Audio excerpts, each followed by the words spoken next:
April 18, 1942, 8:20 a.m., 650 nautical miles east of Tokyo. Lieutenant Colonel James Harold Doolittle sat in the cockpit of a B-25 Mitchell bomber on the pitching deck of the USS Hornet, watching the grey Pacific swells roll past at 20 knots. Behind him, 15 more twin-engine bombers crowded the carrier deck like wounded birds in a nest built for sparrows. Each plane weighed 31,000 pounds fully loaded. The flight deck beneath them measured 140 meters of usable runway, less than a quarter of what the manual said they needed to get airborne. Before we continue with Doolittle's incredible story, we need your help to keep these forgotten heroes alive. If you're already hooked by what you're hearing, hit that like button right now. It tells YouTube to share this with more people who care about real history. Subscribe to this channel so you never miss another story of courage and innovation from World War II. And here's something we love. Drop a comment below and tell us where you're watching from. Your country, your city. We have viewers from Buenos Aires to Berlin, from Manila to Montreal. Are you a veteran? Did your grandfather serve? Do you have a connection to this war? We want to hear from you now. Back to the Pacific Ocean, April 18, 1942, where Doolittle was about to attempt something the Japanese High Command had calculated was aerodynamically impossible. The deck officer's flag dropped. Doolittle released the brakes. The Wright Cyclone engines roared to 300 RPM. The bomber lurched forward, gaining speed as the Hornet pitched upward on a rising swell. At 60 knots, 20 knots below stall speed, the B-25's nose wheel lifted off the deck. At 65 knots, with 15 feet of runway remaining and nothing but cold ocean ahead, the main gear left the wood planking. The bomber dropped toward the waves, then clawed for altitude. Doolittle banked west, toward a nation that believed its home islands were untouchable. 4 months earlier, on December 7, 1941, 353 Japanese aircraft had struck Pearl Harbor, sinking or damaging 8 battleships and killing 403 Americans. In the weeks that followed, Japan's military juggernaut swept through Southeast Asia like a spring flood. Hong Kong fell on Christmas Day. Manila fell January 2nd. Singapore, Britain's impregnable fortress, surrendered February 15th with 80,000 troops. By April 1942, the Japanese Empire controlled territory from the Aleutian Islands to the Solomon Islands, from Burma to Wake Island. 100 million people lived under the rising sun flag. The American public wanted revenge. President Roosevelt wanted options. But every military plan crashed against the same geographic fact. Japan's home islands lay 2,000 miles beyond the range of any American bomber operating from existing bases. Carrier aircraft could reach Tokyo, but carrier planes carried small bomb loads, nothing that would convince Japanese civilians their military was vulnerable. The problem wasn't finding pilots brave enough to attack Tokyo. The problem wasn't finding bombs heavy enough to damage Japanese industry. The problem was physics. No bomber with sufficient range and payload could operate from a carrier deck. James Harold Doolittle was 45 years old, ancient by combat pilot standards. He stood 5 feet 4 inches tall and weighed 140 pounds. He'd been born in Alameda, California, raised in Nome, Alaska, where his father prospected for gold. He'd earned a doctorate in aeronautical engineering from MIT in 1925, the first person to do so. He'd spent the 1930s as a test pilot for Shell Oil, winning air races and setting speed records. When war came, the Army recalled him to active duty. He'd spent his entire adult life solving problems other pilots thought were impossible. On January 10, 1942, Captain Francis Lowe of Admiral Ernest King's staff was watching Navy pilots practice carrier landings at Norfolk Naval Air Station. He noticed the runway's painted white outline, about 500 feet long, and had a wild thought. What if we could launch Army bombers from a carrier deck? Not land them, just launch them. One-way trip. Army bombers carried twice the payload of Navy aircraft and had 3 times the range. If they could take off from a carrier 400–500 miles from Japan, hit their targets, then continue west to land in China, it might work. It was crazy. It violated every rule of carrier operations. But it was January 1942, and America was losing everywhere. Crazy was all they had left. Admiral King took the idea to General Hap Arnold, commander of the Army Air Forces. Arnold immediately thought of Doolittle. If anyone could teach bomber pilots to fly off carriers, it was the little engineering genius who'd made a career of doing impossible things. Doolittle picked the B-25 Mitchell, a medium bomber with a wingspan of 67 feet and a range of 1,300 miles unburdened. Then he began calculating. To take off in 500 feet, a B-25 needed to reach 70 knots airspeed. But B-25s normally needed 610 meters of runway. The solution wasn't more power. The Wright Cyclone engines were already operating at maximum output. The solution was weight and technique. Doolittle stripped everything non-essential from the planes. Out came the ventral gun turret, 400 pounds saved. Out came the liaison radio, 60 pounds. Armor plating behind the pilot's seats, 150 pounds. He replaced the Norden bomb sight with a simple Mark Twain sight that weighed 17 ounces instead of 47 pounds. He installed collapsible fuel bladders in every available space. The crawlway, the bomb bay, even the forward gun turret compartment adding 141 gallons of aviation fuel to the standard 646-gallon capacity. With full fuel and bomb load, each B-25 would weigh 31 pounds at takeoff, 2 pounds over recommended maximum. Then came the pilot training. Doolittle requisitioned a remote airfield at Eglin Field in Florida's Panhandle. He had white lines painted on the runway at precisely 500-foot intervals. For 3 weeks in March 1942, volunteer crews practiced short-field takeoffs again and again. The technique violated every instinct. Full flaps at takeoff, nose wheel lifting at 40 knots, main gear airborne before 70 knots, then bleeding off 10 knots of speed as you drop toward the ground before beginning the climb. One mistake meant cartwheeling off the runway at 65 knots with a full bomb load. Lieutenant Dean Hallmark practiced the takeoff 17 times before he felt confident. Lieutenant Richard Joyce threw up after his second attempt, then went up for a third. Lieutenant Ted Lawson, who would later write 30 seconds over Tokyo, nearly ground-looped his B-25 on his 5th try when he lifted the nose wheel too early and lost directional control. But they learned. By late March, all 24 volunteer crews could get a loaded B-25 airborne in 467 feet. Doolittle had one volunteer who particularly stood out. Second Lieutenant Jacob Manch from Staunton, Virginia, had washed out of fighter school for poor eyesight, but could hit a pickle barrel from 500 feet with a practice bomb. Manch was 23 years old, thin as a fence post, with thick glasses that fogged in the Florida humidity. He'd worked as a hardware store clerk before the war. He and his navigator, Sergeant Martin Crimmins from Butte, Montana, talked endlessly about opening a sporting goods shop after the war. Manch and Crimmins' sporting goods 50-50 split handshake deal. They'd made those plans while flying practice runs over the Gulf of Mexico. On April 2nd, 1942, 16 B-25s took off from Alameda Naval Air Station in California and landed on the deck of the USS Hornet. The carrier immediately sortied, joining Task Force 18 under Vice Admiral William Halsey. The plan, steam to within 400 miles of Japan, launch the bombers at dusk, strike Tokyo and other cities at night, then fly 200 miles west to land at Chinese airfields before fuel ran out. It was audacious. It was desperate. It was America's only offensive option. But the Japanese weren't expecting bombers from carriers. Japanese naval doctrine assumed American carriers would stay 200 miles offshore, the maximum range of Navy dive bombers and torpedo planes. The Kido Butai, the fast carrier strike force, was scattered across the Pacific.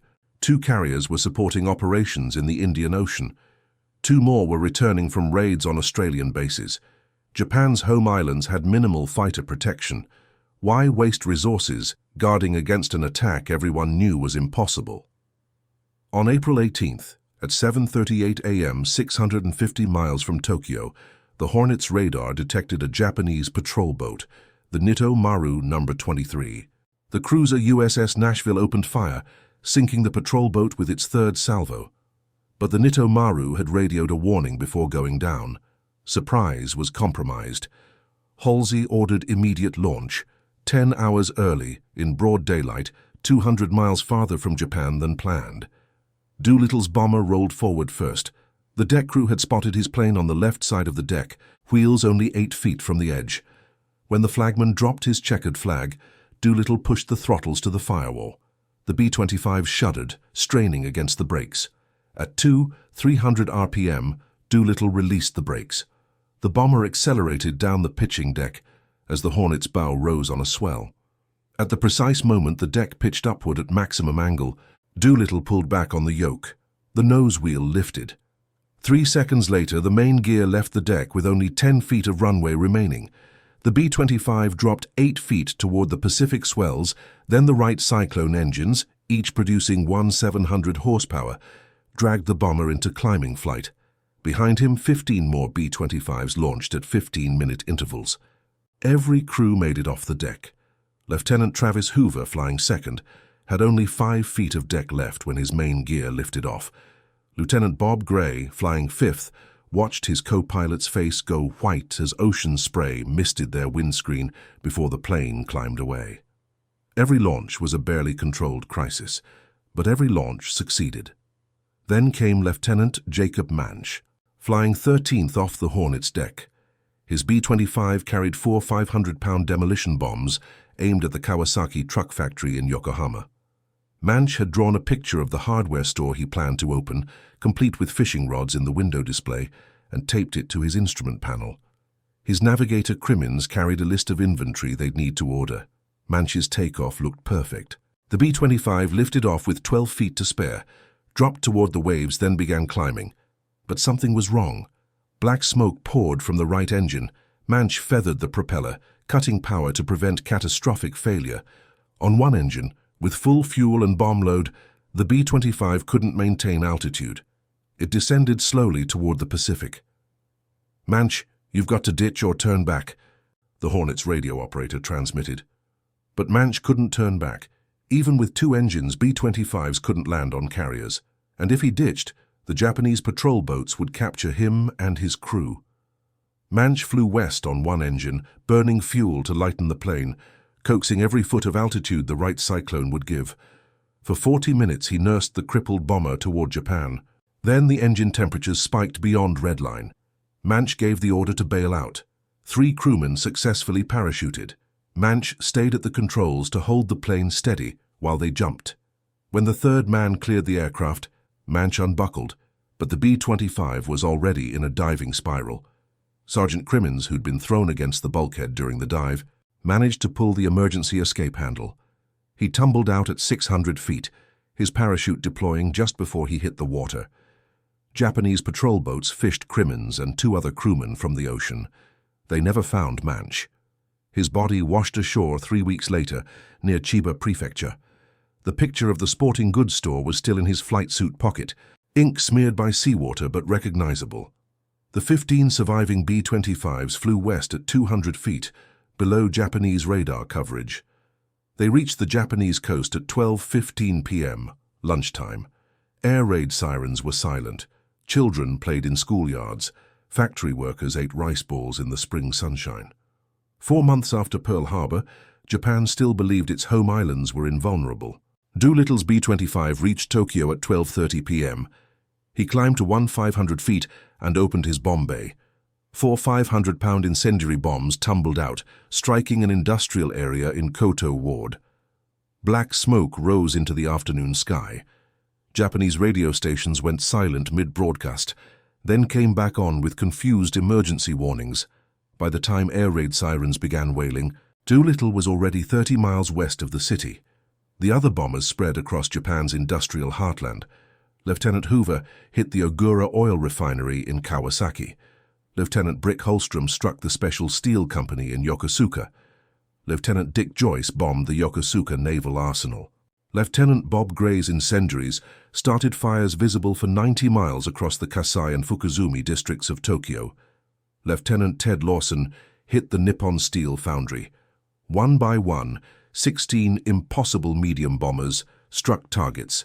The Japanese High Command had assured Emperor Hirohito were beyond American reach. In Tokyo, confusion turned to panic. Civilians fled into the streets, unsure where safety lay. Air raid wardens ran in circles, having never conducted actual drills. Fighter pilots scrambled into their Nakajima Ki-43 Oscars and climbed to intercept, but the B-25s were already 150 miles away, flying at 50 feet above rice paddies to avoid radar. Japanese pilots searched at 10,000 feet for the American carrier planes they'd been briefed about. They never thought to look down at the wave tops where medium bombers, aircraft that shouldn't exist over Japan, raced toward China. Material damage was modest. Fewer than 100 buildings destroyed, 87 civilians killed, 150 wounded. But psychological damage was catastrophic. Emperor Hirohito, descendant of the sun goddess Amaterasu, had been bombed in his own capital.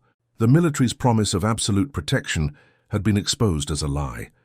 Newspaper editor Masuo Kato wrote in his diary, "The imperial headquarters announcement that enemy bombers had appeared over Tokyo shocked us beyond description. This was our first real experience of war."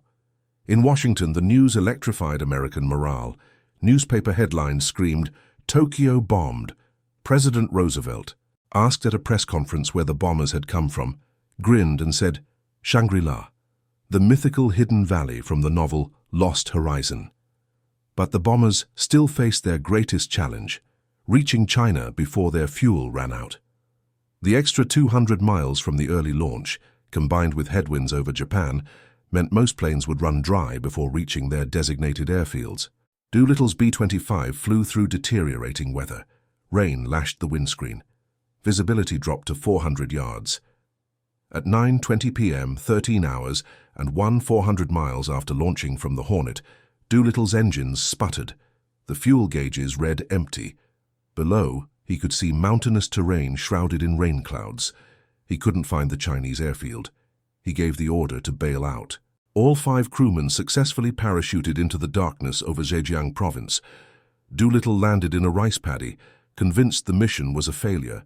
He'd lost his aircraft, failed to reach the designated landing zone, and might have started a war he couldn't finish. Chinese farmers found him wandering in the rain and led him to safety. Of the 16 B-25s, 15 reached China. One diverted to the Soviet Union after running critically low on fuel and was interned.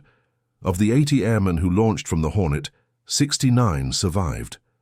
3 were killed in crashes. 8 were captured by Japanese forces in China. 3 of those 8 were executed by firing squad. 1 died of disease in captivity. 4 remained prisoners until war's end. The Japanese military's reaction to the raid was volcanic. Emperor Hirohito summoned his admirals and demanded they prevent any future attack on the homeland. Admiral Isoroku Yamamoto, commander of the combined fleet, had been planning a methodical campaign of island hopping to extend Japan's defensive perimeter. But the Doolittle raid changed everything. Yamamoto accelerated plans to attack Midway Island, an American-held Atoll 1, 300 miles northwest of Hawaii. His reasoning was sound: capture Midway, and American carriers would be forced to come defend it. Then Japanese carriers could destroy the American fleet in decisive battle. The plan was logical. The timing was not. Instead of waiting until July, when all 6 fleet carriers would be available, Yamamoto advanced the operation to early June. He was rushing, pushing his planning staff, demanding impossible logistics timelines, overriding objections from cautious subordinates. The Doolittle raid had made the emperor look vulnerable. That dishonor demanded immediate redemption.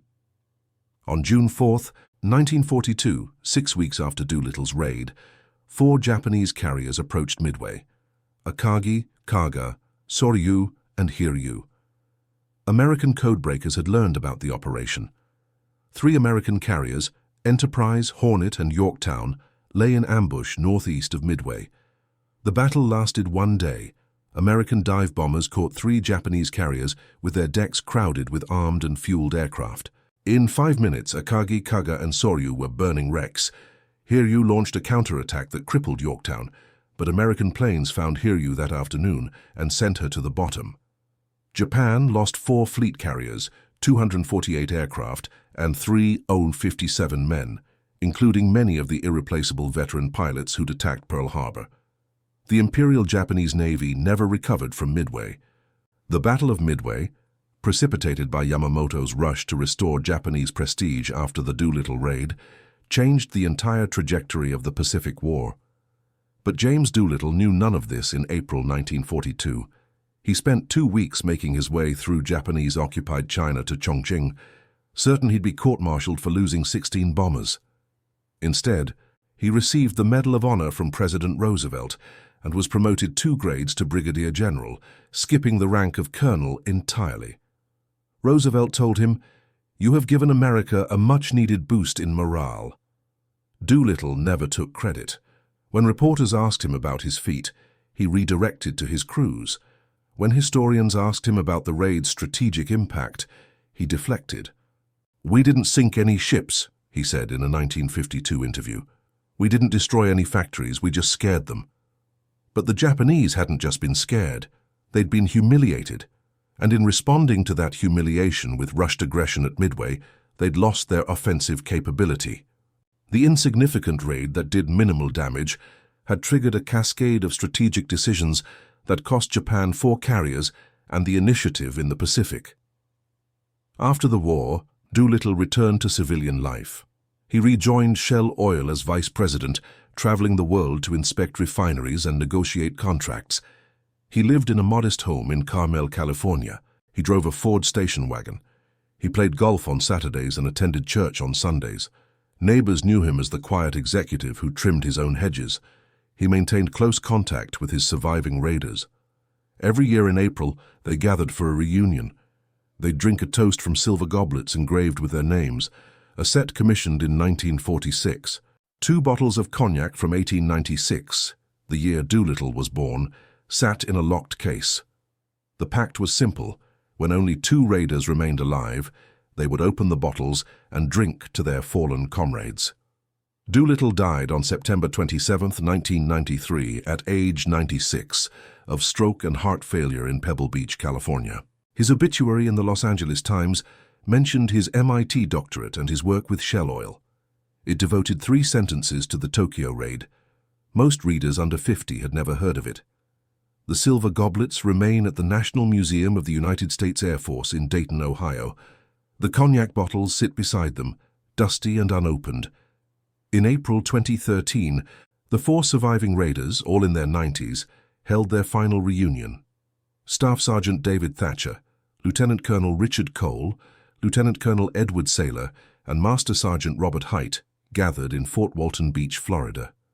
They were too frail to drink the cognac, but they opened the bottle. The scent of 117-year-old French brandy filled the room. Then they closed it again, their eyes wet, thinking of the 76 men who'd shared that impossible morning over the Pacific. On April 9, 2016, Staff Sergeant David Thatcher, the last surviving member of the Doolittle Raiders, died at age 94 in Missoula, Montana. His funeral was attended by 400 people. The local newspaper called him a local veteran. The headline did not mention Tokyo or carriers or B-25s that shouldn't have been able to fly off ships, but in Japan they remember. Every April 18th, Japanese historians conduct ceremonies at the raid sites.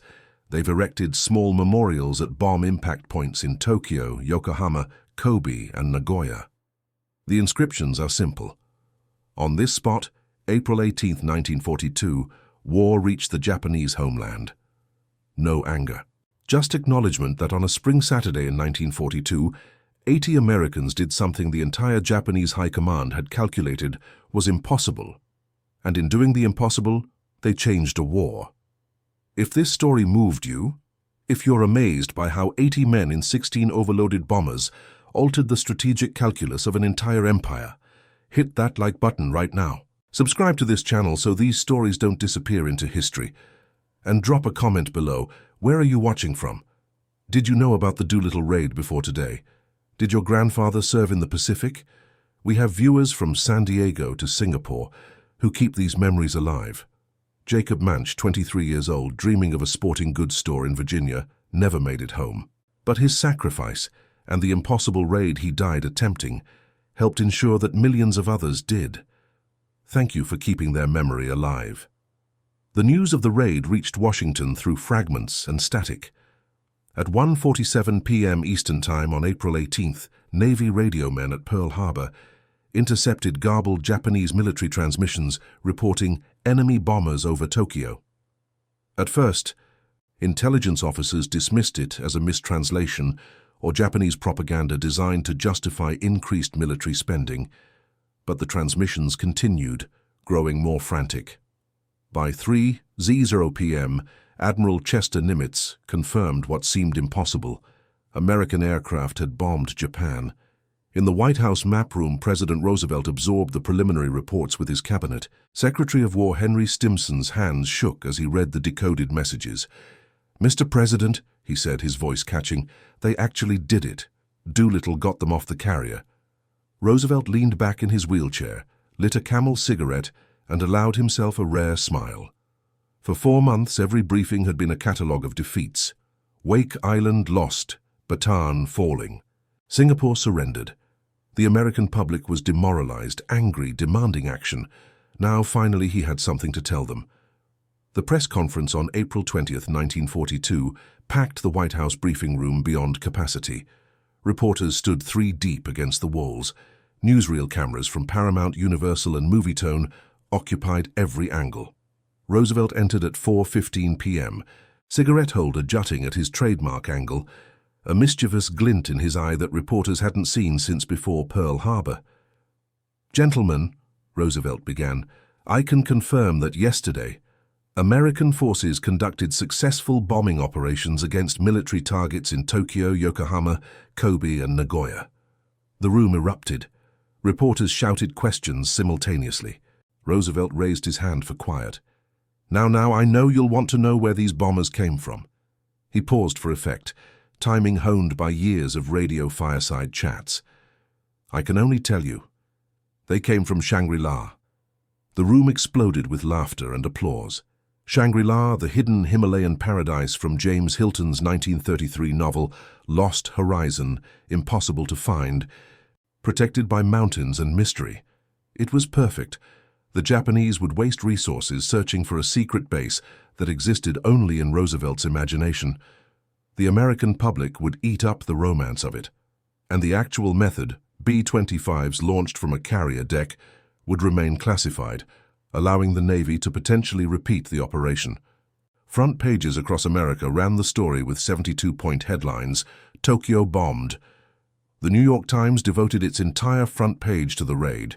The Chicago Tribune, which had been relentlessly critical of Roosevelt's war leadership, ran the headline, "Tokyo, Kobe, Yokohama bombed by U.S. flyers. FDR says raid is from Shangri-La." And even the isolationist newspapers that had opposed entering the war celebrated.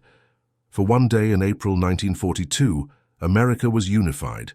The public reaction was volcanic. War bond sales, which had been sluggish through March, exploded. In the week following the raid, Americans purchased $67 million in war bonds, a single-week record.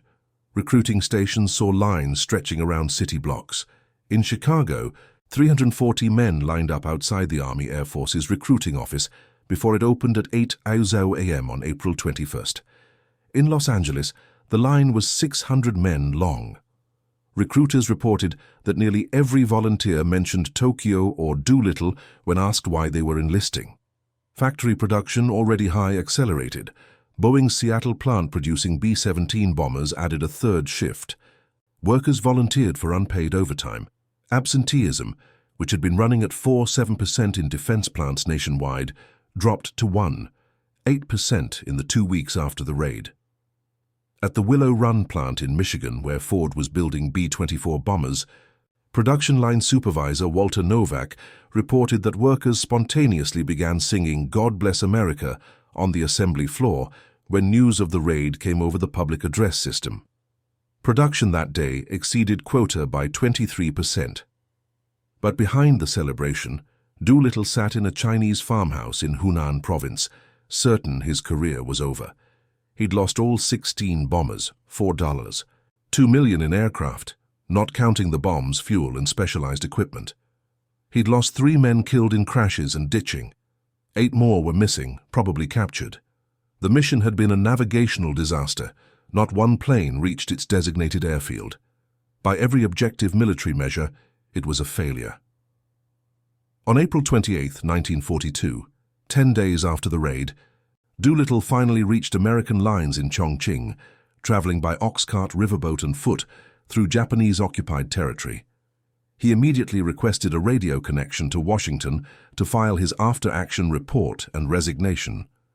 Instead, he received a coded message from General Hap Arnold. "Stop worrying. You've been promoted to Brigadier General. Report to Washington immediately for Medal of Honor ceremony. Well done, Arnold." Doolittle stared at the message, convinced it was a Japanese deception operation. He showed it to his intelligence officer, who verified the authentication codes. It was real. The mission he thought was a disaster had been declared a triumph. He would later tell his wife, "I'll spend the rest of my life trying to understand how losing 16 airplanes made me a hero." What Doolittle didn't know, what nobody in the American military knew in April 1942, was how profoundly the raid had disrupted Japanese strategic planning. But in Tokyo, the disruption was total. On the morning of April 19, 1942, the Japanese Army and Navy General Staffs held an emergency joint conference at the Imperial Palace. Emperor Hirohito attended personally, a rare honor that indicated the depth of concern. The emperor asked one question: how did American bombers reach Tokyo? Nobody had an answer. Navy intelligence had tracked American carrier movements obsessively since Pearl Harbor. They knew the USS Lexington and USS Yorktown were operating near New Guinea. They knew the USS Saratoga was being repaired in Bremerton, Washington. The USS Wasp was in the Atlantic. That left only Enterprise and Hornet unaccounted for, but carrier aircraft had a combat radius of only 200 miles. Even if both carriers had approached to minimum range, which would be suicidal with Japanese patrol planes searching constantly, Navy dive bombers and torpedo planes couldn't carry sufficient bomb load to cause the damage reported in Tokyo. Admiral Matome Ugaki, Chief of Staff to Admiral Yamamoto, proposed a theory. The Americans must have established a secret air base somewhere in China, probably in Zhejiang province. It was the only explanation that made sense. The army immediately demanded resources to launch a punitive expedition into Zhejiang to find and destroy this phantom base. But one junior intelligence officer, Lieutenant Commander Takeo Yoshikawa, proposed an alternative that his superiors dismissed as technically impossible. What if the Americans had launched medium bombers from carriers? He'd analyzed the damage reports and noticed something peculiar.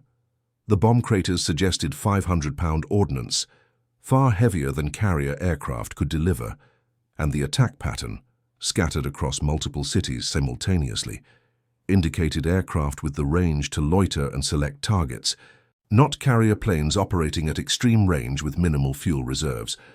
Yoshikawa submitted a detailed report arguing that the Americans had somehow launched B-25s or B-26s from carriers.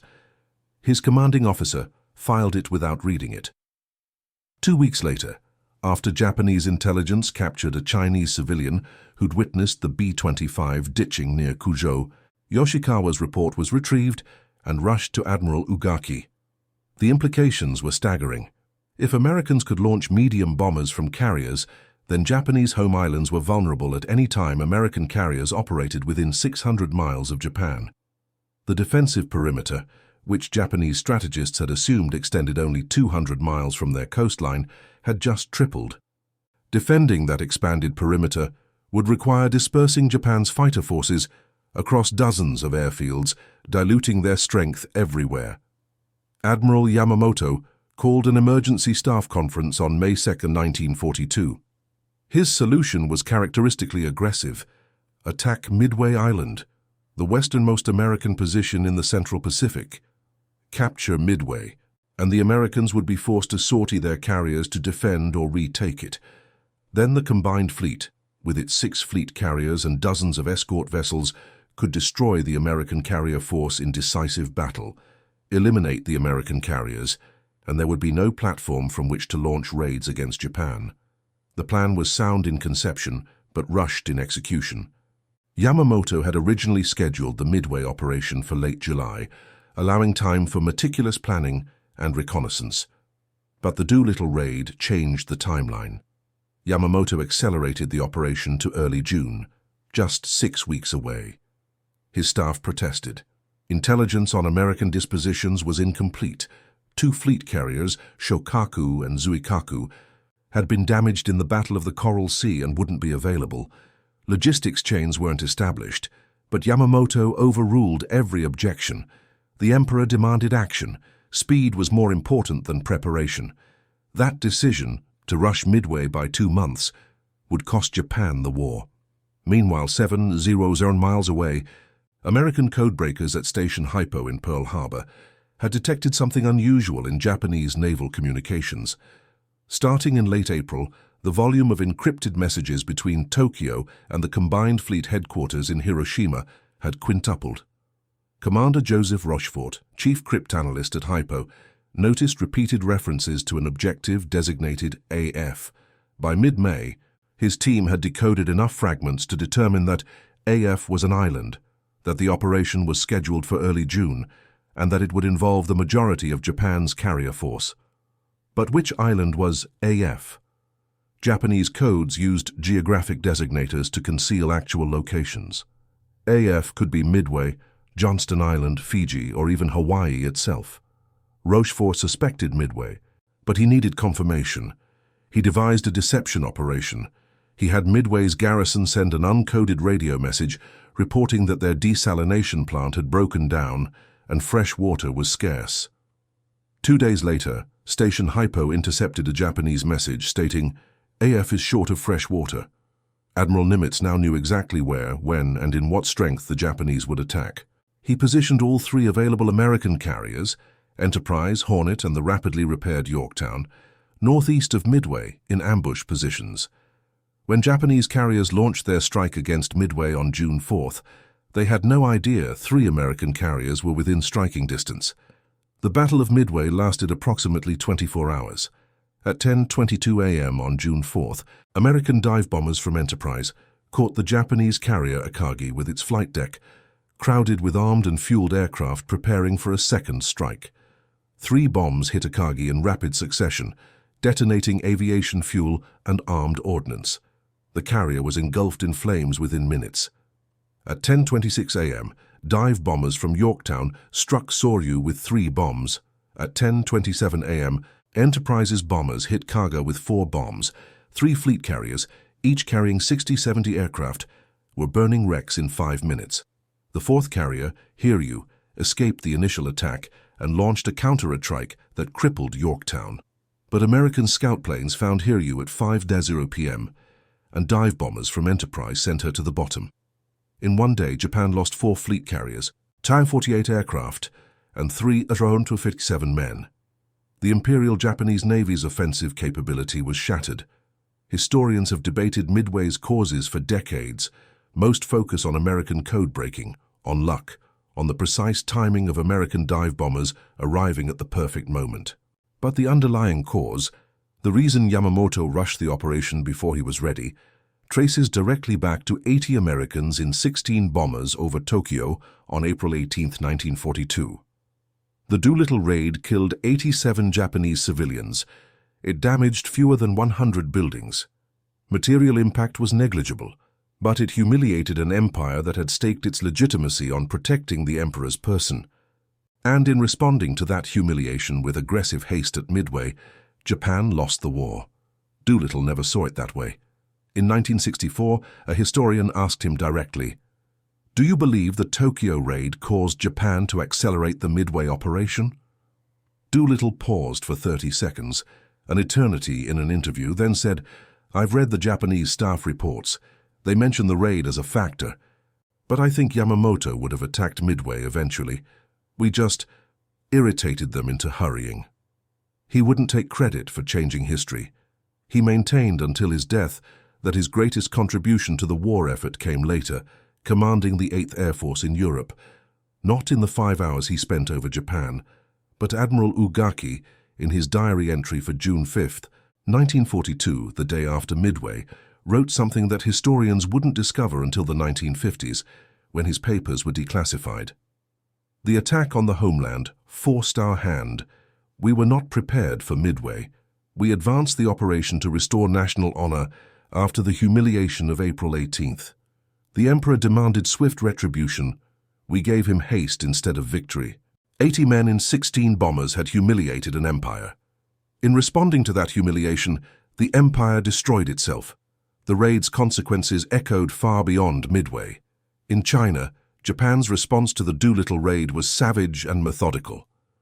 The Japanese High Command knew the B-25s had intended to land in Chinese airfields in Zhejiang province. Those airfields, and the Chinese civilians who might have aided the American airmen, became targets for retaliation. On May 15, 1942, the Imperial Japanese Army launched the Zhejiang Jiangxi campaign, codenamed Operation Say Go. The stated objective was to destroy Chinese airbases and punish civilians who had assisted the American raiders. The unstated objective was to demonstrate what happened to anyone who helped America wage war against Japan. Lieutenant General Shunroku Hata commanded the operation with 180 EUO-0 troops, supported by poison gas units, biological warfare detachments, and orders to purify the region of anti-Japanese elements. The campaign lasted 3 months. Japanese forces destroyed 65 airfields, most of which hadn't even existed on April 18th. They burned 20 Zarun square miles of agricultural land. They poisoned wells with cholera and anthrax. They executed village elders suspected of harboring American airmen. In Kuzhou, where 4 American crewmen had parachuted near the city, Japanese troops systematically murdered 10 Zero civilians as collective punishment. Soldiers went house to house with bayonets, executing entire families. They poured gasoline on grain stores and set them ablaze. They destroyed the city's only hospital. A Swedish missionary, Göran Ahlberg, documented the atrocities in a diary smuggled out through neutral Portugal. They are killing anyone who might have fed the Americans, sheltered them, or even seen them. Today I watched soldiers execute a woman who gave them rice balls. Her crime was kindness. Her sentence was death.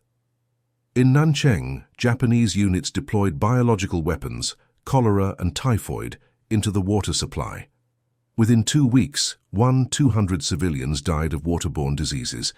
Dr. Robert Politzer, a League of Nations epidemiologist who investigated after the war, concluded the infections were deliberately introduced. Natural cholera patterns don't manifest this rapidly or uniformly. This was weaponized disease. The total death toll from the Zhejiang Jiangxi campaign has never been precisely calculated. Chinese nationalist government records compiled in 1946 estimated 250 Zhuozhenren civilian deaths. Japanese records captured after the war acknowledged 47 0 punitive actions. Modern historians, cross-referencing missionary accounts, burial records, and village registries, place the death toll between 200 Izulurans and 300 Izuluran people. They died because they lived near airfields where American bombers were supposed to land, but never did. Doolittle learned about the reprisals in fragments throughout 1943. Intelligence reports filtered through Chongqing mentioned Japanese operations in Zhejiang, but without casualty figures. It wasn't until 1945, when American forces began occupying Chinese territory, that the full scale of the massacres became clear. General Claire Chennault, commander of the Flying Tigers in China, briefed Doolittle on the reprisals in November 1945. Doolittle listened in silence, chain-smoking lucky strikes as Chennault described the systematic destruction of villages. When Chennault finished, Doolittle asked one question: "How many?" "250,000, Chennault replied. "Maybe more. They killed anyone who might have helped your men." Doolittle stubbed out his cigarette, lit another, and stared at the wall for 3 minutes without speaking. Finally he said, "Does anyone else know this?" "It's in the classified reports," Chennault said, "but the press hasn't picked it up, probably won't. Everyone's focused on victory, not on what it cost the Chinese." Doolittle never spoke publicly about the Zhejiang reprisals. In his 1991 autobiography, I Could Never Be So Lucky Again, he devoted exactly 3 sentences to the subject. The Japanese conducted reprisals against Chinese civilians in areas where they thought we might have landed. Many innocent people lost their lives. It is a burden I have carried since learning of it. But privately, the burden was enormous.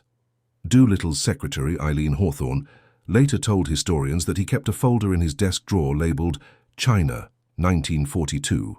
Inside were missionary reports, translated Japanese documents, and photographs of destroyed villages. He never showed the folder to anyone, but she saw him reading it late at night in his office, long after everyone else had gone home. In 1946, after returning to civilian life, Doolittle made a secret trip to China.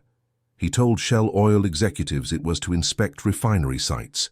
Actually, he traveled to Kuzhou, Nanchang, and other cities targeted in the reprisals. He met with survivors, visited mass graves, and donated $50,000 of his own money, equivalent to $750 Doolittle today, to rebuild a school in Kuzhou. He insisted on anonymity. The school's dedication plaque reads, "Rebuilt 1947 through the generosity of an American friend." No mention of Doolittle or the raid. Chinese survivors had complex feelings about the Americans who'd brought catastrophe to their villages. Some were bitter, blaming Doolittle for triggering reprisals he should have anticipated. But most Chinese civilians saw the Americans as brothers in suffering against a common enemy. In Shangrao, where Japanese troops had burned 6 Zaruzeran homes, 73-year-old farmer Chen Guofu told American investigators in 1946, "The Japanese would have killed us eventually, with cause or without. The American pilots gave us hope that the devils could be hurt, could be frightened. That hope was worth dying for." 8 American airmen were captured by Japanese forces in China. 3 crews parachuted or crash-landed in Japanese-controlled territory. The Imperial Japanese Army treated them not as prisoners of war under the Geneva Conventions, but as war criminals subject to military justice. Lieutenant Dean Hallmark, the pilot who'd practiced short-field takeoffs 17 times before feeling confident, was captured with his crew near Nanchang on April 20th. Lieutenant William Farrow, 24 years old from Darlington, South Carolina, was captured near Nanchang on April 20th. Lieutenant Robert Mader, 25, from Cleveland, Ohio, was captured near Nanchang on April 18th. The Japanese flew all 8 prisoners to Tokyo for interrogation. They were held at Qiangwan Prison in Shanghai, starting in June 1942. The interrogations were brutal. Colonel Shigeru Sawada, commandant of the prison, authorized enhanced questioning techniques, a euphemism for torture. Prisoners were waterboarded, beaten with bamboo rods, subjected to sleep deprivation, and threatened with execution. On August 20, 1942, the 8 prisoners were tried by Japanese military tribunal in Shanghai. The trial lasted 1 day. All 8 were charged with indiscriminate bombing of schools and hospitals, charges that were fabricated. Not one Doolittle raid bomb had struck a school or hospital. The tribunal deliberated for 30 minutes and found all 8 guilty. The sentence, death by firing squad. Emperor Hirohito reviewed the sentences personally. In a decision that revealed the importance Japan placed on the Doolittle raid, he personally commuted 5 of the death sentences to life imprisonment with special treatment, starvation rations. 3 prisoners, however, would face execution as examples. On October 15, 1942, at 5:30 p.m., Lieutenant Dean Hallmark, Lieutenant William Farrow, and Sergeant Harold Spatz were led to a walled courtyard at Qiangwan Prison. Chinese civilian laborers had been forced to dig 3 graves. A wooden cross stood at the head of each hole. Japanese soldiers tied the 3 Americans to posts. No blindfolds were offered. Father Paul Marine, a Catholic missionary imprisoned in Shanghai, was ordered to witness the execution. He later testified. They were calm, these Americans. Hallmark asked if he could say something. The commandant permitted it. Hallmark said, "God bless America and God forgive our enemies."